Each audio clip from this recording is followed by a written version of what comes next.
Hello everyone, welcome back. In this video number 9, I'll be continuing with how to create a test base which is going to be thread safe. So in my last couple of videos, I'm speaking about thread safe driver creation, where in first video we created a browser factory. Second video we did created a driver factory using thread local, which is very much important for parallel test execution. Okay, now by using these two things, video number 7 and 8, that is browser factory and driver factory, let's go ahead and create a test base. Let me jump to my Eclipse, and in my Eclipse what I'll do is under test base package I'm going to create something class, one of the class called as test base. Okay, okay, now in this particular class what I'm going to do is I'm going to create couple of method. First one is public void. I'll say could be any meaningful name, and what I'm going to do in this particular method is launch the browser and navigate to the website and do certain initial operations that we do, right? So I'll say launch demo app, or I'll say something just like launch application. You can give any meaningful name, and that's it. And here I'm going to make it as a before method, so that this will be triggered before any of my test case get executed. One of the method I'm going to create public void, let's say tear down, could be any meaningful name. What I'm going to do in this particular method is I'm going to end my driver. I will be going to end my extend test, okay, and could be couple of more operations if we see any which we need to perform after finishing particular test case, that is test method. Okay, so I will annotate this with after method. Great. Now under this launch application, what I'm going to call is I need this particular driver. Whatever driver we have defined over here, I need this particular driver, right? So what I told you is earlier, first we are going to set the driver and then we are going to get the driver. Okay, now in order to set the driver, I need to call this set driver method. How can I call this method? Using driver factory. I cannot create object of driver factory because I made it as a private, because I want to have a singleton design pattern. So how can I call it? By taking reference of this particular instance, right? If I call this get instance method, I'll be getting instance of current class. Based on that, I'll be calling this particular method called as set driver, right? How I'm going to achieve that? Here, driver factory dot, now I have a method called as get instance dot. Now I'll be able to see all the methods. For example, initially I'll be doing the set driver, and what this set driver accept, it accepts a web driver. Now from where I'll get the web driver, I will be getting the web driver from browser factory. If you remember, here we created a method called as create browser instance, passed what kind of browser we are going to send, and web driver, it is returning me a web driver. So I should call this particular method over here. In order to call this particular method, I need object of this particular class browser factory, right? Under test base, let me create object a browser factory. Let's say bf is equal to new browser factory. Great. Now by using this bf reference, okay, so if I say bf dot create browser instance, and what kind of browser I need, let's say initially I need a Chrome browser, so I'll be passing Chrome browser over here. Okay, and what does it return? It returns me a web driver. So I'll say web driver, let's say driver is equal to this. Okay, and this particular driver, or let me call it as a driver instance, and this particular driver instance I will be passing to here, to set driver method, so that it will get stored into a thread local hash map. Right, now it will go to thread local hash map. Now wherever I want to use driver, I am going to retrieve it from driver factory, right? How? Again, same driver factory dot get instance dot get sorry dot get driver. Okay, so here by using this get driver, I'm going to get me a WebDriver instance. So you see return type is WebDriver. So I'm going to store it into something called as WebDriver driver is equal to this. Now if this particular WebDriver and this is making confusing to you, what I will do is I'll simply remove that and I'll pass this complete statement as a direct argument here, so that there will be no confusion. So it is simply two-liner. First line, I'm setting up the driver. How I'm setting? By creating the browser instance via browser factory. Second case, I am accessing the driver by this particular get driver method that I defined there. Great. Now my driver will be created. Uh, Fine. Now before I move further, how to close the browser? Okay, now how to access the method from this get driver factory? Because in driver factory itself I did created a method for closing the browser. So this particular method I'm going to call into my tear down method of my test base, right? And how can I call it? Simply this particular statement, driver factory dot get instance, driver factory dot get instance dot close browser. That's it. This is going to close my browser. Okay, so that's pretty simple. So this is my complete test base. Okay, so this is not complete yet. What I need is, okay, and in this test base I'm not going to add only these two methods. I'll be having my extend things and whatever things it comes, which is base for my test case. So I'll be putting all those stuff into my test base class. Okay, now what and all generally we do the thing. So we do maximize the window, driver dot manage dot window dot maximize. Okay, we do set implicit wait, driver dot manage dot timeout dot implicitly wait for, let's say, 10 seconds.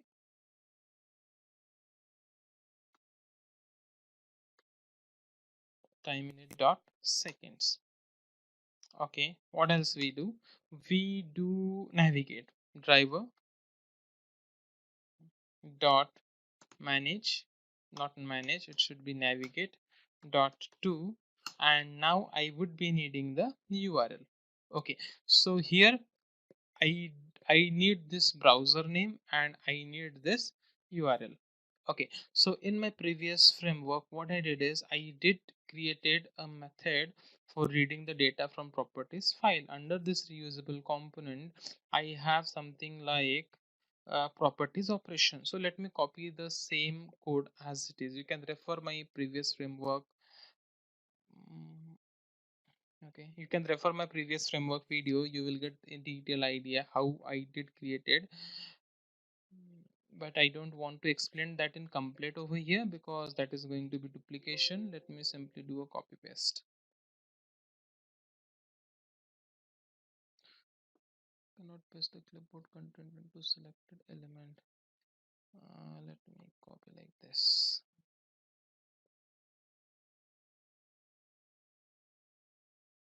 I'm not able to do, not an issue. uh,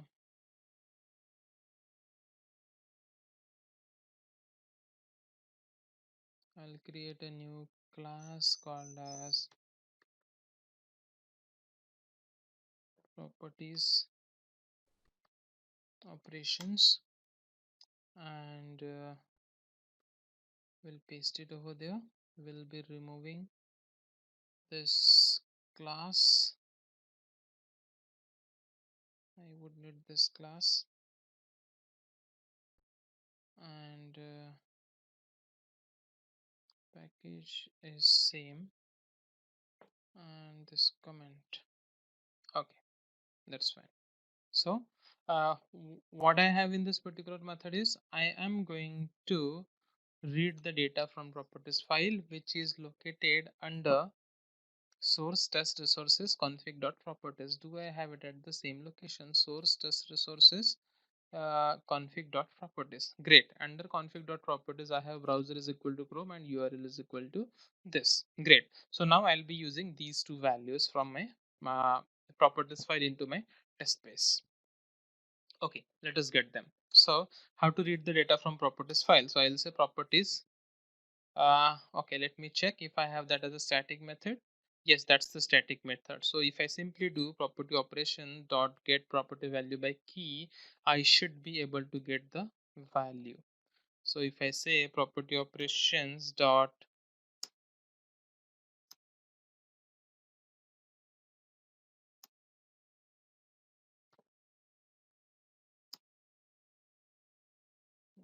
what happened? Reusable components.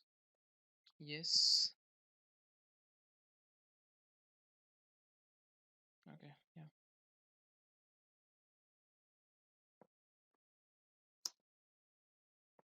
Get properties value by key, and first what I need is I need browser.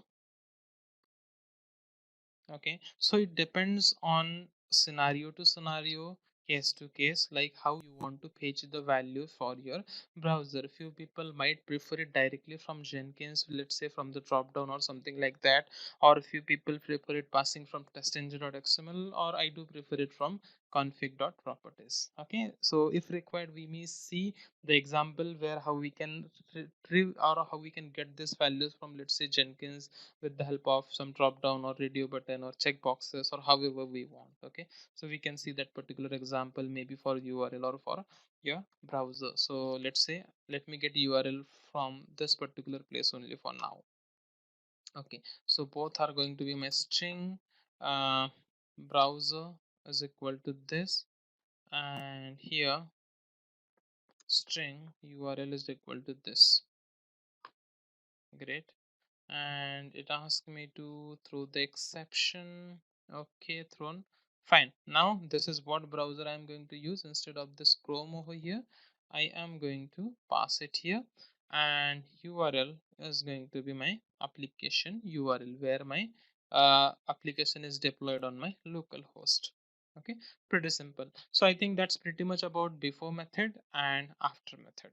Great. Now I'm done with my test base. Now let us test it quickly. So for testing this, what I'm going to do is under source test Java, I'm just going to create one dummy test case. Okay, what I'll do is I'll create one class called as, let's say, test case. Okay, under test case, I'm going to create couple of test cases. Let's say public void test case 1. Okay, and here I will in fact, if even if I don't do anything, it should work. So let's say first test case. Okay, and I'll annotate this with @test. Great. And let me have couple of more. So let me say, okay, this is my test case 2 and this is my test case 3.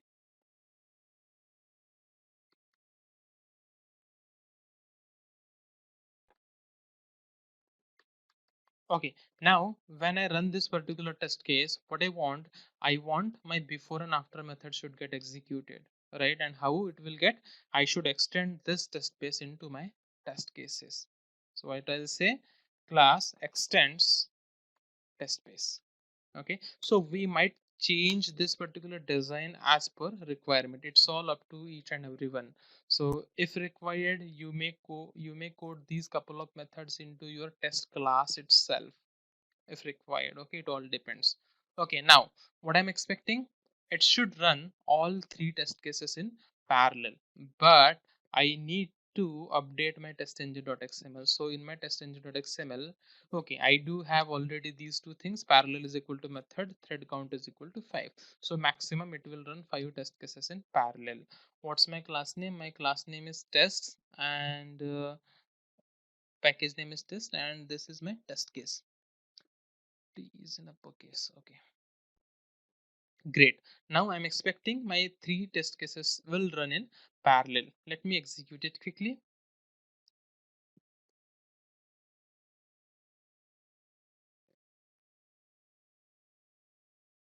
Okay, so this SLF4J, these are just the warning. We'll get rid on that once we add log4j dependencies.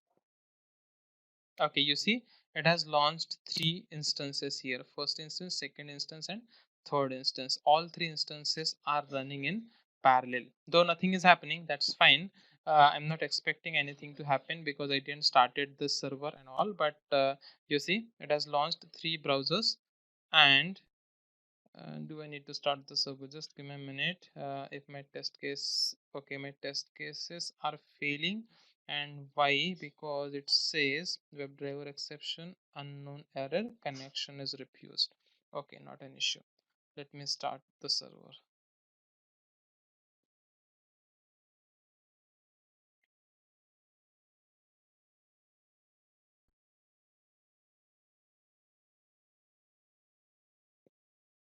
Let me close this browsers. I'm going to run it again. Let me start my server first.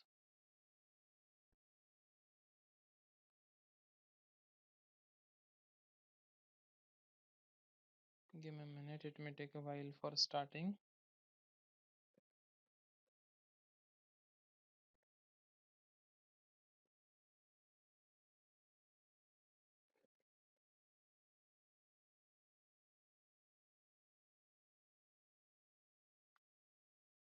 Okay, let me pause. Okay, let me try now. It is working now. uh, I didn't start it server. Let me run it again.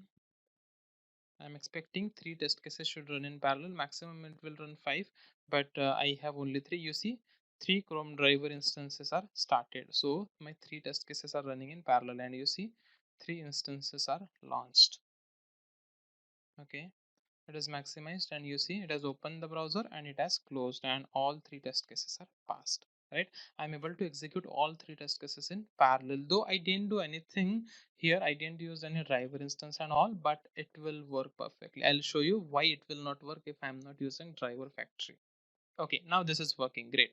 uh, Now let's say if I don't have this driver factory. Okay, so instead of driver factory, let me go to my test base. Let's say in my test base, what I'm going to do is, instead of launching browser like this,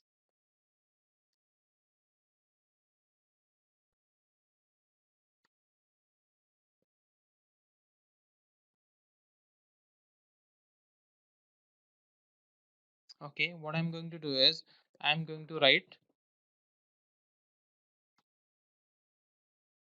give me a minute guys, I'm going to write what is happening, give me a minute.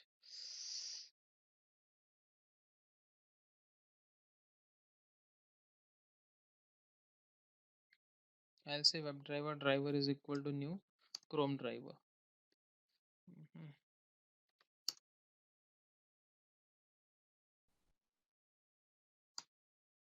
Okay, but before that, I should do my WebDriver manager setting.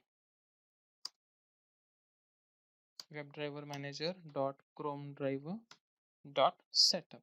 Okay, so now this should work, right? So let me define this as a global over here, and I'm just showing you why we did created this particular stuff. Okay, and I don't need this browser factory object, and instead of driver factory dot close, what I'm going to do is I'm going to simply call driver dot close. Okay, now let's see what happen if I run. Now from testengine.xml, I'm saying that please run it in parallel. Three methods should run in parallel. But now let's see. So now three methods are launched in parallel. Okay, we see that. Okay, now let's see what happens. It has maximized, great. And yeah, I think that's it. It is failed. Yeah, so this is what happened. So what happens when the first, I'm just creating WebDriver driver is equal to new Chrome driver, and it launches three driver instances. Okay, but when it does close the like whatever, it closes randomly, right? So because of that it get confused, and for other two it is showing configuration issue, right? You see, it is saying invalid session id because the session id what it is looking for killing, it is already killed by driver.close, right? So that's the reason it throws an error. So here it is simply for driver.close, but in real time this issue will occur for every driver action what you do, and that's the reason we do use this driver factory. So let me make it back to my normal position.